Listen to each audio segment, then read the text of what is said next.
Just after dawn on the morning of May the 20th, 1927, Captain Charles Lindbergh began to get himself ready for a flight in his plane, the Spirit of St. Louis, that was to make aviation history.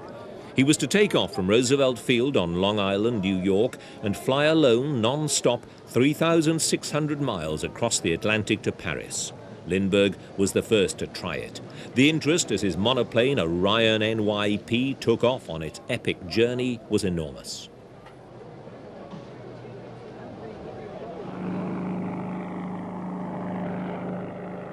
The plane was so loaded with fuel it had to struggle to get off the ground. At best, its speed wasn't much above 100 miles an hour. Sometimes Lindbergh dipped as low as 10 feet above the Atlantic waves. But as the fuel was used up and the plane got lighter, he took the Spirit of St. Louis as high as 10,000 feet. Then, 33 hours later, at 10 o'clock in the evening, Lindbergh reported that he could see the lights of Paris at last. The whole city had been waiting for this moment. The contrast between the revelry below and Lindbergh's privations during his flight couldn't have been greater.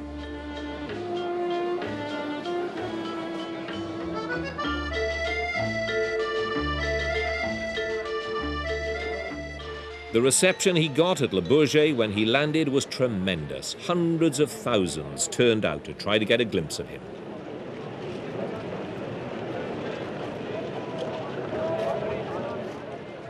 So great was the crush that the two companies of French troops brought in to control the crowds were swept aside.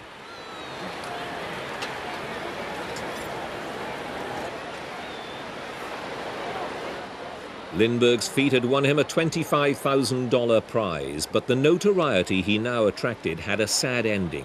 5 years later, his baby son was kidnapped. A $50,000 ransom was demanded. The world was horrified. Even the notorious 1920s gangster Al Capone offered a $10,000 reward for information. A year later, the baby's body was found in a wood. The kidnapper was caught and convicted. But that was years later.